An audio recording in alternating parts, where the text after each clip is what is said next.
ज्योत स्वरूप है, अपना मूल पहचान। हर जगह इशारे दिए गए हैं, लेकिन कोई समझने को तैयार ही नहीं है। क्यों? ये 52 अक्षर छूटने का नाम नहीं ले रहे। आदमी सोच रहा है कि नाम जपूंगा तभी तरूंगा, अरे नाम जपूंगा तभी मरूंगा। उल्टा काम हो रहा है यहां पे। नाम छोड़ दे तो पक्का बचेगा। साहिब कह रहे हैं एक नाम को जान के अरे दूजा दे बहा, और चंचल से नीचल भया, नहीं आवे नहीं जा। एक नाम को जान के, कौन सा नाम? सतनाम को जान ले कि आखिर सतनाम क्या है, फिर उसका सिमरन कर। जपना नहीं है सतनाम सतनाम सतनाम, छोड़ इसको। एक नाम को जानकर दूजा दे बहा। तुझे प्यास लगी है, अधूरा गुरु मिल गया, उसने पानी पानी पानी जपना सिखा दिया, कोई बात नहीं। अब जप रहा है पानी पानी पानी पानी पानी, जितना जप रहा है उतना और गला सूख रहा है। और सतगुरु आ गया, उसने क्या बोला? भैया क्या चाहिए तुझे? गुरुजी मैं पानी पानी जप रहा हूं, मुझे पानी चाहिए। अरे इसको छोड़ और ये पकड़, ये है पानी। बोतल में से पानी उसको दे दिया। तो एक को पा लिया और एक को छोड़ दिया। यही समझा रहे हैं, एक नाम को जानकर दूजा दे बहा। उसको बहा दे गंगा नदी में, जाने दे। सतनाम को जान क्या है, यही साहिब समझा रहे हैं। मदन साहिब की वाणी क्या कह रही है? सोई गुरु पूरा कहावे, जो दो अक्षर का भेद बतावे। एक छुड़ावे एक लखावे, तब प्राणी निज घर को जावे। यानी ये बोलने लिखने वाले पढ़ने वाले सारे नाम छुड़वा दे, और कौन सा नाम पकड़ाए? आदि नाम, जिसको आत्मदेव कहते हैं। और वो बिल्कुल हमारे पास है। उसको पाने के लिए किसी अयोध्या, किसी काशी, किसी काबा, कहीं जाने की जरूरत नहीं है। लेकिन ये तब समझ में आता है जब गुरु की कृपा होती है, वो भेद प्राप्त होता है। ये तब समझ में आता है, नहीं तो नहीं आता। तो साहिब इसी 52 का खंडन करते हुए, जोरदार खंडन करते हुए क्या कह रहे हैं? अरे 52 अक्षर लोकत्रय, सब कुछ इन्हीं माही, ये आखर खिल जाएंगे, वो आखर इनमें नहीं। यानी इंसानों के द्वारा बनाए गए 52 अक्षर, भले सारी दुनिया के नाम रख लो तुम उन 52 अक्षरों से, लेकिन वो 52 अक्षर से परमात्मा नहीं मिलेगा। वो परमात्मा नहीं मिल सकता। फिर इशारा कर रहे हैं, एक नाम सुख रास है और एक नाम दुख रास। एक नाम बंधन काटे और एक गल की फांस। कह रहे हैं एक नाम सुख रास है, यानी एक परमात्मा का ऐसा नाम है जो तुम्हें सुख देगा। एक नाम दुख रास, एक तुम्हें पक्का दुखी करेगा। एक नाम बंधन काटे, ये जन्म मरण का बंधन कट जाएगा। और एक गल की फांस, एक तुम्हें गले की फांसी बना के टांग देगा। अब कौन कौन से नाम है वो? ये जितने भी बोलने वाले नाम हैं, कानों से सुन के लेने वाले नाम हैं, मंत्रों को जपने वाले नाम हैं, आंखों से पढ़ के लिखने वाले नाम हैं, ये सब नकली नाम है। ये तुम्हारे गले की फांस बन जाएगा। अंत समय में जब तुम्हें आत्मा का ध्यान करने की जरूरत है, तुम नाम जपने में लग जाओगे। फंस गया 52 अक्षर में। अंत समय में तुम्हें आत्मा का ज्ञान चाहिए और तुम मंत्र ज्ञान में फंसे रह जाओगे। कबीर साहब समझा रहे हैं, अरे तंत्र मंत्र सब झूठ है, इनमें न भर में कोई और सार शब्द जाने बिना कागा हंस ना होए। ये तंत्र मंत्र सब झूठ हैं, त्यागो इनको। और क्या करना है? अपनी आत्मा को जानो। साहिब समझा रहे हैं, जल में मीन प्यासी मोहे देखत आवे हासी। अरे आत्म ज्ञान बिना नर भटके, कभी काबा कभी काशी। कौन से ज्ञान के बिना भटकोगे? आत्मज्ञान। आत्मज्ञान क्या होता है? आत्मज्ञान का मतलब क्या होता है? जहां पर भी आत्म शब्द जुड़ जाए। आत्म, इसका मतलब मैं खुद, अपने बारे में बात चल रही है। जैसे कोई तुम्हें कहे अपनी आत्म कथा लिखो, तो क्या लिखोगे? महात्मा गांधी के 3 मंत्र थे, ये लिखोगे? या पड़ोसियों के नाम लिखोगे? या किसी और की कहानी लिखोगे? तुम्हें अपने बारे में लिखना है। आत्म ज्ञान अपना ज्ञान, आत्म कथा अपनी कथा, आत्म हत्या अपनी हत्या, आत्म रक्षा अपनी रक्षा, आत्म निर्भर अपने पे निर्भर, आत्म कल्याण अपना कल्याण। समझ लो, आत्म यानी अपना। इसी प्रकार आत्म ज्ञान यानी तुम्हें तुम्हारा ज्ञान हो जाए कि तुम क्या हो। ये नाम नहीं जपने हैं। गुरु जी ने 5 नाम दे दिए, 7 नाम दे दिए, 10 नाम दे दिए। अभी कोई और गुरु आ जाएगा, कहेगा ये 51 नाम जपोगे तब मुक्ति होगी। ले शगन डाल दिए 51 का।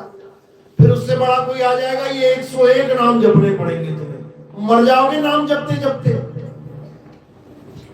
तो अब क्या करना है? अब उसको जानना है जो आत्म ज्ञान है, यानी तुम्हें तुम्हारा ज्ञान करवाने वाला ही सतगुरु है। समझ लो। और सतनाम क्या है? तुम्हारा आत्म स्वरूप, इसी को सतनाम कहते हैं। इसीलिए कबीर साहब वाणी में बोल रहे हैं, सतगुरु सोई सतनाम बतावे, बाकी गुरु कोई काम न आवे। सतगुरु कौन है? जो तुम्हें सतनाम बता दे कि आखिर सतनाम है क्या। जैसे ही तुम्हें समझ में आ जाएगा कि सतनाम क्या है, ये अज्ञानता के बंधन अपने आप कट जाएंगे। ये 52 अक्षर अपने आप खिल जाएंगे। इसी को साहब ने बोला, 52 अक्षर लोक त्रय, अरे सब कुछ इन्हीं माही, ये अक्षर खिल जाएंगे। वो अक्षर इनमें नाही, मत ढूंढना इसमें। इन अक्षरों में परमात्मा मत ढूंढना, आत्मा में परमात्मा ढूंढो। गुरु ग्रंथ साहब में वाणी दर्ज है, आत्म में राम, राम में आत्म, चीनस गुरुमुख विचारे। कि अगर परमात्मा को जानना है तो तुम्हें अपनी आत्मा की खोज करनी है। सबसे पहले आत्म खोजी बनो। ये जपी तपी सन्यासी बना दिया तुम्हें गुरुओं ने। मंत्र जपने वाले को क्या कहते हैं? जपी। तपस्या करने वाले को क्या कहते हैं? तपी। छोड़ के जंगल में चले जाने वाले को क्या कहते हैं? सन्यासी। ये जपी तपी सन्यासी नहीं बनना है। क्या बनना है? आत्मज्ञानी। आत्मज्ञान को जानो।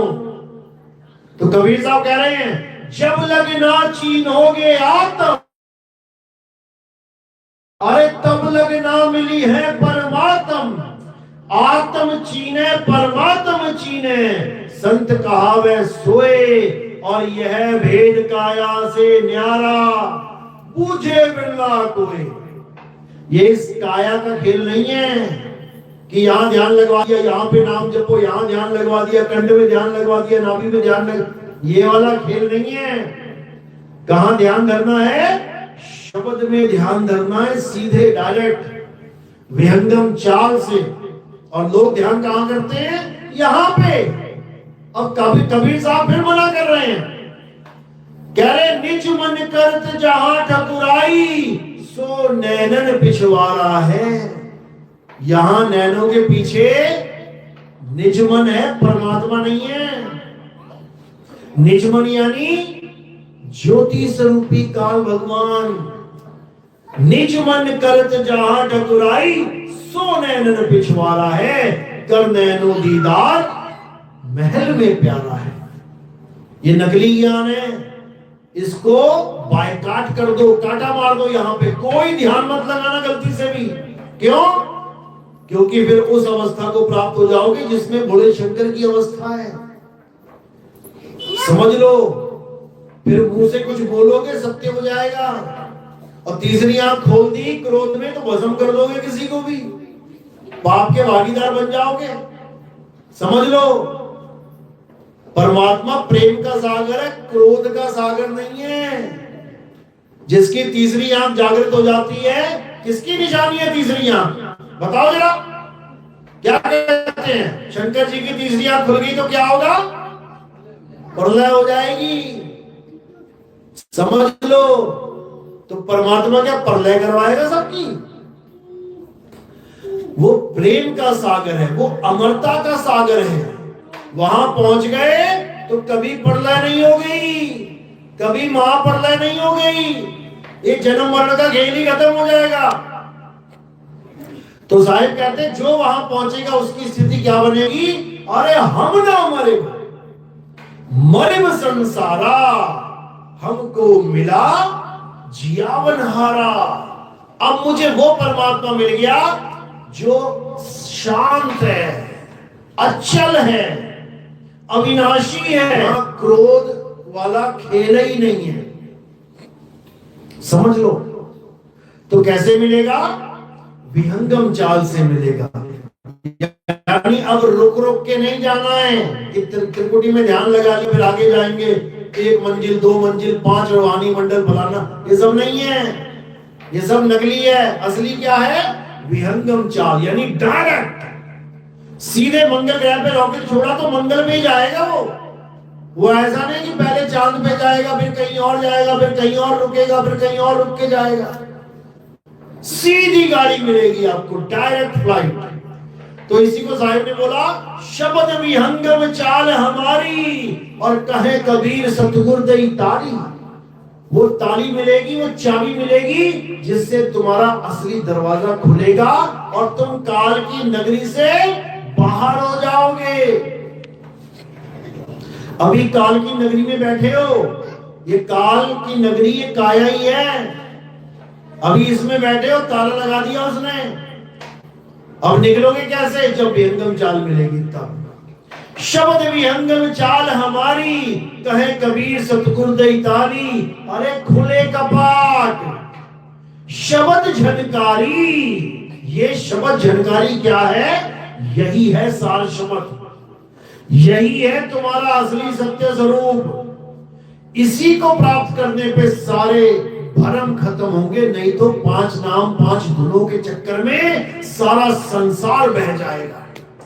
साहिब अनहद नाद यानी 5 गुणों को कानों में उंगलियां डाल के धुन सुनते हैं लोग। पहले एक धुन आएगी, फिर दूसरी धुन आएगी, फिर तीसरी धुन आएगी, फिर चौथी। अरे यही माया है। ये जो बदल रहा है, बदलाव ही माया है। परमात्मा का नाम एक रस अखंडी है, वो कभी बदलता नहीं है। साहिब समझा रहे हैं, संतों जो बदले सो माया, संतों जो बदले सो माया। ये 5 नाम और 5 शब्द धुन अनहद नाद है, यही काल का जाल है। साहिब समझा रहे हैं, अनहद बाजा जम का थाना, 5 तत्व करे घमसाना। अनहद बाजा विधि विधि बाजे, सार शब्द न्यारी धुन गाजे। बिल्कुल क्लियर कर दिया मालिक ने। कहते अनहद बाजा जम का थाना, जैसे थाना होता ना कोतवाल का, और बैठा रखे होते वहां पे चोर, वैसे ही काल भगवान ने अनहद नाद का जाल बिछा रखा है। हमें फंसाने के लिए। अनहद बाजा जम का, जम कौन है? यही जमराजा है, काल भगवान। अनहद बाजा जम का थाना, पांचों तत्व करे घमसाना। इन्हीं पांच तत्वों की पांच आवाजें हैं जिसको सब कान में उंगली डाल के सुन रहे हैं, समझ भी नहीं पा रहे कि वो क्या रहा है। परमात्मा एक है, अखंड है, वो खंडित नहीं होता, वो बदलता नहीं है, वो टूटता नहीं है कभी। उसको नहीं समझ पा रहे हैं तो कह रहे अनहद बाजा विधि विधि बाजे। कभी शंख बजेगा, कभी नगाड़े बजेंगे, कभी बीना बजेगी, कभी बांसुरी बजने लग जाएगी, कभी घंटा बजने लग जाएगा। यही काल जा रहा है। इसी में मगन हो लिए कई, और मगन होके 84 में चले गए। समझ लो, अनहद बाजा जम का थाना, पांचों तत्व करे घमसाना। अनहद बाजा विधि विधि बाजे, सार शब्द न्यारी धुन गाजे। ये है वो न्यारी धुन, क्योंकि धुन ही परमात्मा है, इसमें कोई शक नहीं है। धुन ही परमात्मा है। लेकिन काल और माया ने क्या किया? हर चीज डुप्लीकेट दे दी, हर चीज। जब कबीर साहब के साथ वार्तालाप हुई, कबीर साहब को कहता कहां जा रहे हो? कबीर साहब कहते अपने जीवों को बचाने जा रहा हूं। तूने इतने बुरे जाल में फंसा दिया, जन्मों जन्म बीत गए, युगों युग बीत गए, चतुर्युग बीत गए, कल्प बीत गए, ये वापस ही नहीं आ पा रहा है। तो काल भगवान क्या कहता? अरे भाई, तुम तो मेरी दुनिया उजाड़ने आ रहे हो, तुम तो बर्बाद कर दोगे मेरी फसल। तो कबीर साहब पे झपट्टा मारता है। कबीर साहब तब समझ जाता है मेरी दाल नहीं गलेगी। तब हाथ जोड़ता है, महाराज आप एक काम करना, आप 3 युग में कोई पंथ मत चलाना, थोड़े थोड़े जीव ले जाना। कलयुग में तुम जितने मर्जी पंथ चला लेना, कोई बात नहीं, कितना ही बड़ा चला लेना, कोई बात नहीं। तो कबीर साहब कहते हैं मुझे पता है तू क्या चल रहा है चाल। इन 3 युगों में जो तूने वादा लिया है, इन 3 युगों में तू बड़े बड़े राक्षस पैदा करेगा, मुझे पता है। जीवों की हानि करेगा, उन्हें परेशान करेगा, मारेगा, खाएगा, खपाएगा, मुझे पता है। और उसके बाद अपनी पूजा करवाने के लिए तू ही अवतार धारण करके आके उन राक्षसों का कत्ल करेगा, मुझे पता है। 3 युगों में इतने बड़े बड़े राक्षस बनाए इस काल भगवान ने, इतने बड़े बड़े राक्षस बनाए, और उसके बाद क्या किया? उनका खात्मा कराने के लिए भी खुद ही अवतार धारण कर लिए। ये सब माया के अवतार है, ये सब काया के अवतार है। यानी खुद ही आग लगा के, खुद ही फायर ब्रिगेड की गाड़ी बुला के आग बुझा रहा है, खुद ही जला के, खुद ही मलम लगा रहा है अपनी पूजा करवाने के लिए। अब 3 युग में जीव दृढ़ हो गए कि यही भगवान है, यही भगवान है, यही हमें बचाता है, और उसकी पूजा में लग गए। अब कबीर साहब समझ गए कि ये क्या करने वाला है, उसको बता दिया पहले। लेकिन क्या कहते? ठीक है, तू 3 युग में चला ले जो चलाना है तूने, 4थे युग में अगर तूने एक भी राक्षस बना दिया और फिर समझ लियो तू। इसीलिए कलयुग में कोई राक्षस नहीं दिखेगा तुम्हें कि बड़े बड़े सींग हैं और जंगल में बैठा है, कह रहा है मुझे भोजन चाहिए, आदमी को पकड़ पकड़ के खा रहा है, एक भी नहीं दिखेगा तुम्हें। कहां चले गए ये सारे? कौन सी कंपनी बना रही थी, इनको बंद हो गई क्या? कहां चले गए ये सारे? हिम्मत नहीं है जो बना दे, समझ लो। इसीलिए कबीर साहब ने कहा ठीक है मैं कलयुग में पंथ चलाऊंगा। तब क्या कहता? महाराज आपके नाम के 12 पंथ चलाऊंगा मैं। कबीर कबीर करके, आपकी बाणियां बोल बोल के, आपके दोहे सुना सुना के जीवों को इकट्ठा करूंगा, और उसके बाद नाम क्या दूंगा? 52 अक्षर।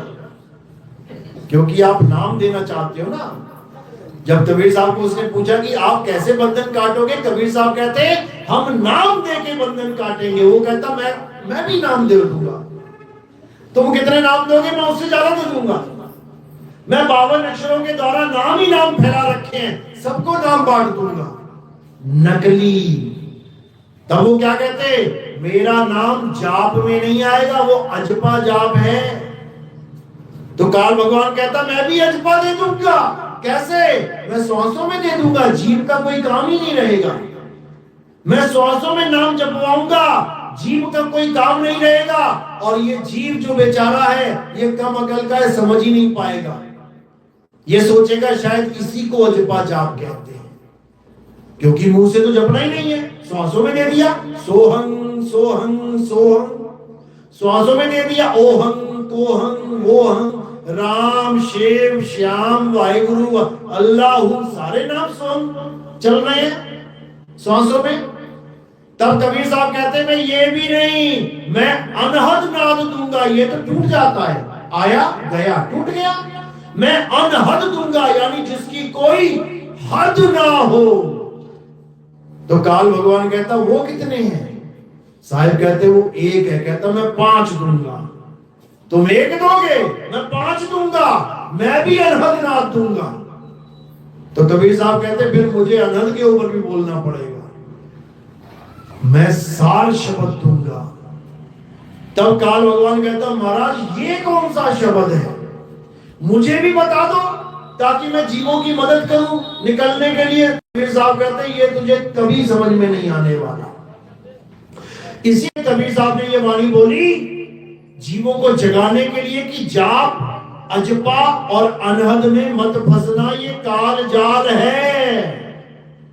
जाप मरे अजपा मरे, अनहद भी मर जाए, और सुरत समाए शब्द में वाको काल न खाए। समझ लो, ना कोई जाप करना है, जाप मरे। क्योंकि जब तक तुम जीवित हो तब तक ये जाप चल रहे हैं, राम राम राम हरे कृष्णा हरे कृष्णा ओम नमः शिवाय अल्लाह अल्लाह वाहिगुरु वाहिगुरु। और जैसे ही तुम खत्म, शरीर खत्म, ये जाप भी खत्म, मर गए। जाप मरे अजपा मरे। जो श्वासों पे नाम जप रहे हैं, सोच रहे हैं ये परमात्मा का असली नाम है। अरे जैसे ये शरीर ठंडा पड़ेगा, जैसे ही शरीर खत्म होगा, ये श्वास भी खत्म हो जाएंगे। ये भी नकली नाम है। तो कह रहे जाप मरे अजपा मरे, अनहद भी मर जाए। जो 5 धुनें सुन रही है ना अभी, इसलिए सुन रही है क्योंकि तुम काया के अंदर बैठे हो। जैसे काया से बाहर आओगे, ये धुनें भी खत्म हो जाएंगी, शांत हो जाएंगी। क्यों? क्योंकि 5 तत्वों की धुनें हैं। एक धुन यहां चल रही है, देखो दिल पे कान लगा के, धक धक धक धक धक धक 24 घंटे चल रही है। इसको बता दो परमात्मा। कई तो इसको परमात्मा बताते हैं कि देखो यही है वो शब्द जो कबीर साहब कह रहे हैं। देखो ये चल रहा है ना, इसीलिए जीवित हो। अरे ये शब्द भी खत्म हो जाता है जब शरीर मृत हो जाता है। चलेगी धड़कन किसी की? धड़कन किसी की चलेगी? नहीं चलेगी। इसका मतलब ये शब्द भी खंडित है। अगर ये अखंड होता तो इंसान के मरने पर भी धड़कन ना बंद होती। इसलिए ये भी नकली है। तो साहिब समझा रहे हैं जाप मरे अजपा मरे, अनहद भी मर जाए, सुरत समाए शब्द में। अब ये कौन सा शब्द है, इसको जानना है। ना ये कोई जाप है, ना कोई अजपा जाप है, ना कोई अनहद नाद है। ये तुम्हारा सत्य स्वरूप है। यानी अपने ध्यान को इस काया माया संसार से हटा के अपनी आत्मा में लगाना है। वो है सार शब्द। तो क्या होगा? तो तुम्हारी सूरत शब्द में लीन हो जाएगी और तुम क्या हो जाओगे?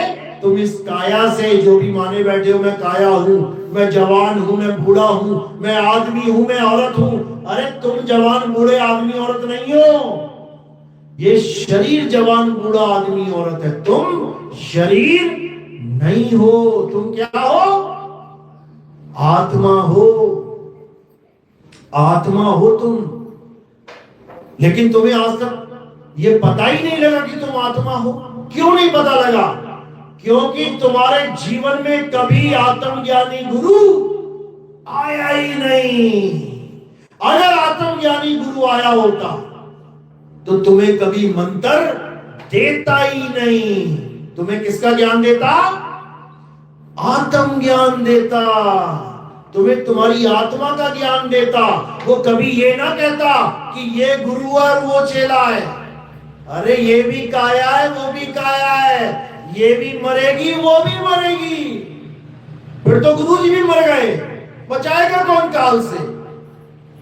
गुरु काया नहीं है जो तुम दीवारों पे फोटो लगा लगा के बैठे हो ना, ये मेरे गुरु जी है, मेरे, ये काया है, 5 तत्वों की काया है ये, गुरु जी नहीं है। यही काया अपने अपने पंच भौतिक तत्वों में लीन हो जाएगी। फिर कहां ढूंढोगे गुरु जी को? हवा, पानी, आग, धरती, आकाश, इन 5 तत्वों से ये काया बनी है। क्या है? हवा, पानी, धरती, आकाश। गुरु जी कहां है? क्या पानी गुरु जी है? क्या मिट्टी गुरु जी है? क्या आसमान गुरु जी है? या हवा गुरु जी है? या आग गुरु जी है? जब ये 5 गुरु जी नहीं है तो इन 5 को मिला के जो काया बन गई, ये गुरु जी कैसे हो गया? गुरु जी कौन है? गुरु जी आत्मा है जो इन 5 तत्वों की काया को चला रहे हैं। वो है जैसे पंखा है ना, ऊपर दिखाई दे रहा है, देखो रुका हुआ है, क्यों? क्योंकि गुरुजी नहीं है इसमें। अभी इसमें गुरुजी नहीं है। अब गुरुजी को बुलाना है ना, जरा ऑन करो बटन, अभी दौड़े दौड़े आएंगे गुरुजी। और फिर क्या होगा? फिर घूमेगा ये 200 की स्पीड से। समझ लो, ये पंखा गुरु नहीं है, पंखा काया है। गुरु कौन है? करंट है गुरु। समझ लो, पंखे के 3 पर हैं, करंट के भी 3 पर होते हैं क्या? समझ लो, काया के 2 हाथ, 2 पैर, 2 आंख, 2 कान हैं। गुरु जी के आंख, हाथ, पैर, कान नहीं होते। क्यों? क्योंकि गुरु जी आत्मा है। संत हमारी आत्मा, हम संतन के जीव, संतन हम में रम रहे, ज्यों माखन में घी। समझ लो, घी को देख के कोई कहेगा कि ये, मक्खन को देख के कोई कहेगा ये घी है? तो मक्खन लेने जाओ और वो रेट लगाने लग जाए घी का, ले लोगे क्या? लेकिन उसी में रमा हुआ है, दिख नहीं रहा। दिखेगा कब? जब मंथन करोगे। इसी प्रकार इस काया में गुरु दिखाई नहीं दे रहा है। कब दिखेगा गुरु? कब जानोगे गुरु कौन है? जिस दिन तुम खुद को जान जाओगे, जिस दिन तुम्हें अपनी आत्मा का ज्ञान हो जाएगा, तुम समझ जाओगे कि मैं क्या हूं, उस दिन तुम्हें समझ में आएगा गुरु जी कौन है। अभी नहीं समझ, अभी तो लगेगा ये जी एक बाबा जी बैठे हुए हैं, शरीर बैठा हुआ, यही गुरु जी है, इसको गुरु जी मत समझ लेना, ये हमारी गाड़ी है।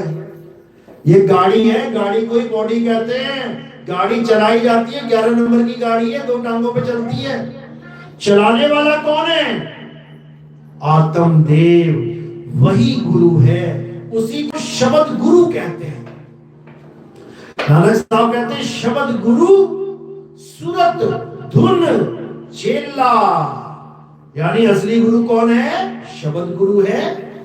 और चेला कौन है? जो उस धुन को सुने, उस धुन की साधना करे, वो चेला है। मेरी बात समझ में आ रही है या ऊपर से जा रही है? किस किस के समझ में आ रही है? हाथ खड़ा करोगे ना? बहुत अच्छी बात है। 2-4 भी हाथ खड़े होते हैं, इसका मतलब विवेक जाग रहा है। समझ लो, विवेक जागेगा तभी विवेकी बनोगे, अन्यथा नहीं बनोगे। गुरु तो कर लोगे, गुरु तो संसार में बहुत हैं, लेकिन साहिब कह रहे गुरु मेरे सभी बड़े, अपनी अपनी ठौर। अब ठौर क्यों बोला? क्योंकि कोई गुरु पहली क्लास का गुरु है, कोई दूसरी का, कोई 5वीं का, कोई 10वीं का, कोई 12वीं का। लेकिन तुम्हें डॉक्टर नहीं बना सकते ये गुरु। अब डॉक्टर बनना है तो कहां जाना पड़ेगा? मेडिकल कॉलेज में एडमिशन लेना पड़ेगा, वहां पर भी गुरु इंतजार कर रहा है तुम्हारा, वो भी गुरु है, लेकिन वो ऐसा गुरु है जो तुम्हें डॉक्टर बना सकता है। और बाकी गुरु वो भी वंदनीय है अपनी अपनी ठौर तक पहुंचाने के लिए। अच्छी बात है, किसी गुरु ने नाम जपने के लिए दे दिए, कम से कम नाम ही जप रहे हो, गालियां नहीं दे रहे किसी को। किसी गुरु ने अल्पा जाप दे दिया, ठीक है, अच्छी बात है, सांस सांस में मालिक का नाम ले रहे हैं, 52 अक्षरी, कोई बात नहीं, बुरा वो भी नहीं है। कोई अनहद नाम दे दिया, ठीक है, कुछ ना कुछ तो सुन ही रहे हैं, कुछ तो मिल रहा है, कुछ भले मिल रहा है, लेकिन सब कुछ नहीं मिल रहा है। तो बात कब बनेगी? जब सब कुछ मिलेगा। और वो कब मिलेगा? उसके लिए साहिब कह रहे हैं, गुरु मेरे सभी बड़े, अपनी अपनी ठौर, शब्द विवेकी पारखी, सो माथे का मार। कह रहे हैं, जब तुम्हारे जीवन में शब्द विवेकी पारखी गुरु आ जाएगा, तब तुम्हें समझ में आएगा आखिर मेरा इंसानी जन्म सफल कैसे होगा। नहीं तो केवल गुरु बनाने से नहीं होगा। गुरु तो बहुत है, संसार में गुरु ही गुरु है, लेकिन सदगुरु कोई एक होता है।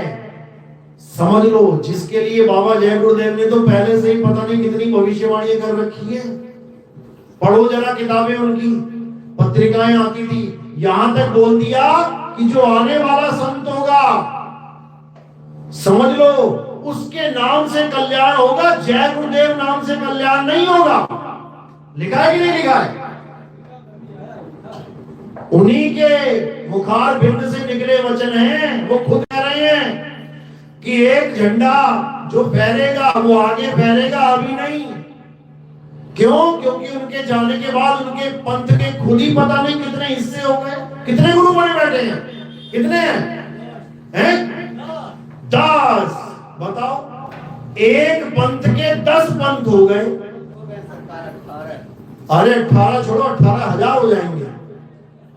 समझ लो क्यों हो जाएंगे, कारण क्या है? क्योंकि ये वो पंथ नहीं है जिसका एक झंडा होगा, सारा संसार उस एक झंडे के नीचे आएगा। यहां तो एक झंडे के नीचे 18 झंडे निकलेंगे। इशारे में समझो बात को, उन्होंने बिल्कुल साफ बोला है कि आगे चल के जय गुरुदेव नाम से भी मुक्ति नहीं मिलेगी। मुक्ति का नाम कोई और है। और कितनी बार उन्होंने अपने सत्संग में बोला कि अभी तक मैंने किसी एक को भी नाम दीक्षा नहीं दी है। अभी तो मैं तैयार कर रहा हूं, अभी तो मैं बेस बना रहा हूं। नाम दीक्षा आगे चल के होगी। और ये वही समय है जब एक नाम, एक भाषा, एक झंडा होगा पूरे संसार में। और कब होगा? कारण क्या होगा? 52 अक्षरों का खंडन। क्योंकि एक से अनेक हुए कैसे हैं, बस इतना समझ में आ जाए तो अनेक से एक होने में भी देर नहीं लगेगी।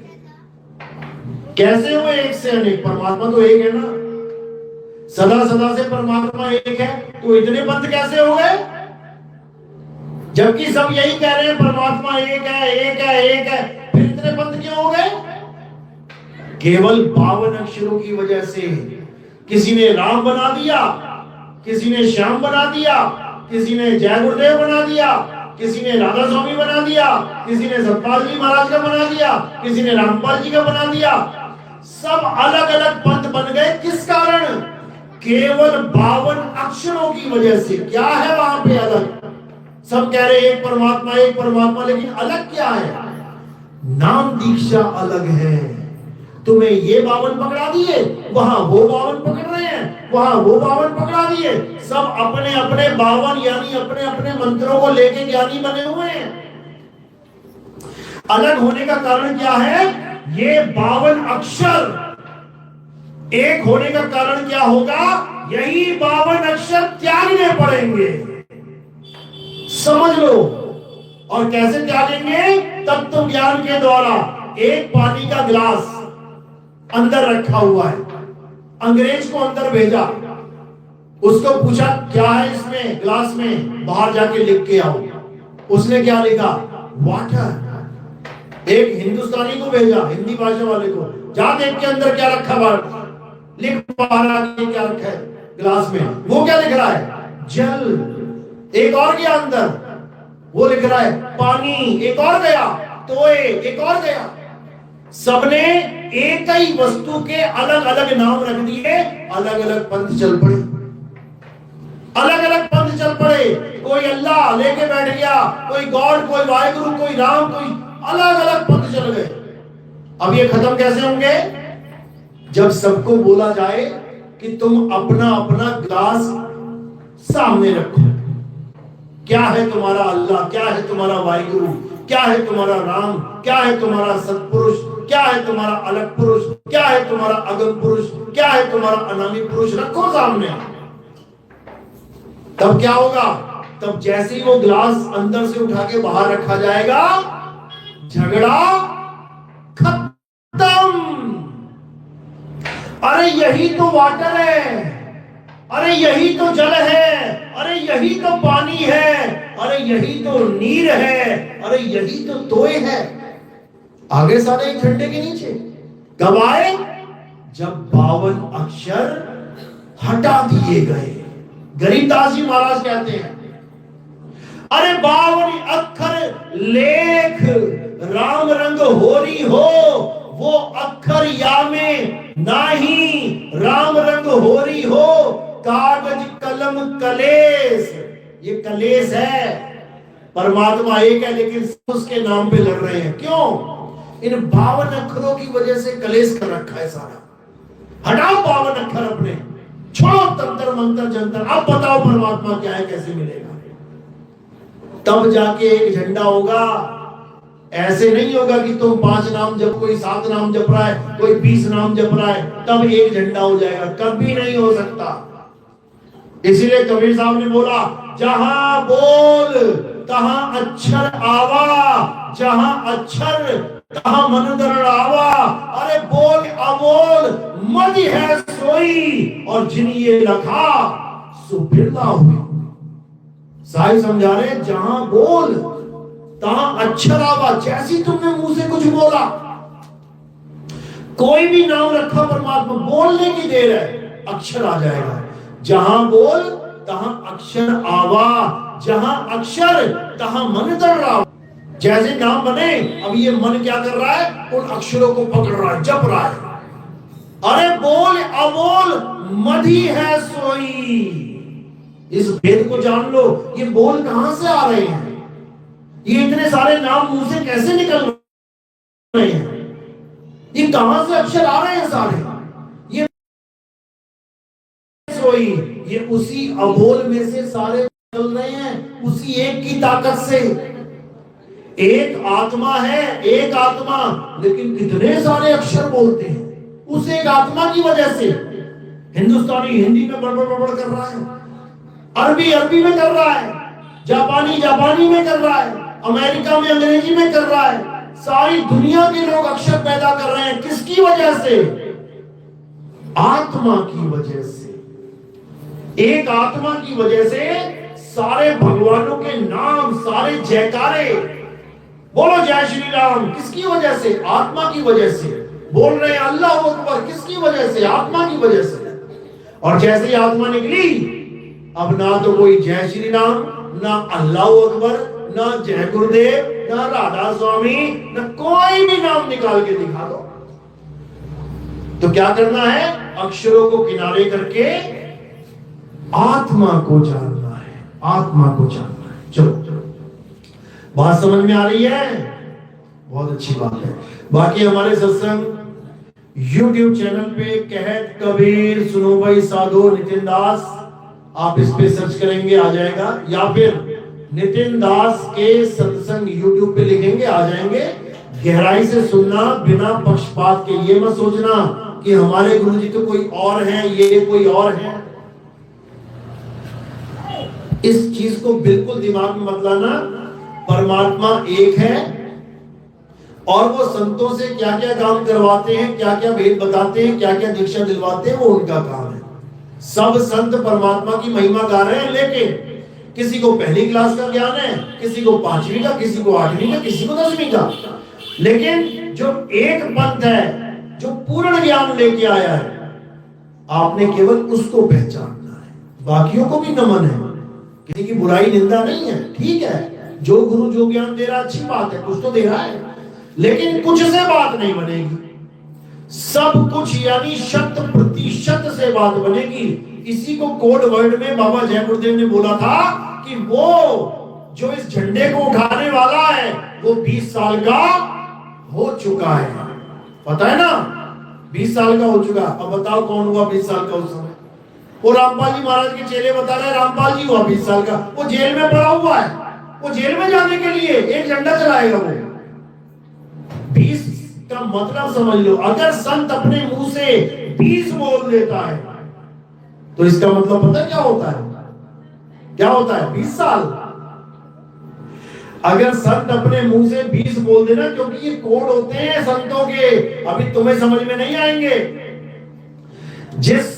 जो संत अपने मुख से ये बोल दे 20, तो समझ जाना इसका मतलब होता है 100%, यानी पूर्ण ज्ञान।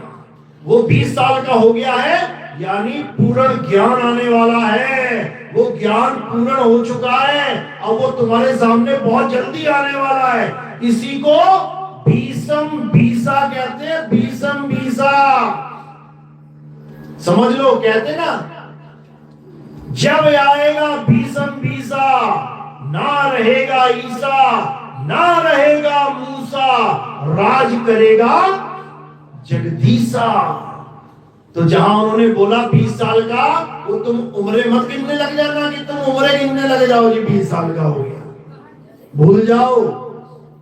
तो उन्होंने बहुत से वेद बताए हैं, बहुत से वेद बताए हैं, लेकिन समय की कमी के कारण सारे वेद नहीं खुलेंगे अभी। लेकिन धीरे धीरे धीरे हर चीज, हर ग्रंथों का सार आपके सामने रख दिया जाएगा, आप चिंता ना करना। चलो, तो आज का सत्संग यही समाप्त करते हैं। बोलिए परमपिता परमात्मा की, सदगुरु बंदी छोड़ कबीर साहेब की, सभी संतों की, सभी भक्तों की, गांव नगर बस्ती की, आज के आनंद की, सकल हंस को बंदगी साहेब बंदगी सतनाम। जय सत।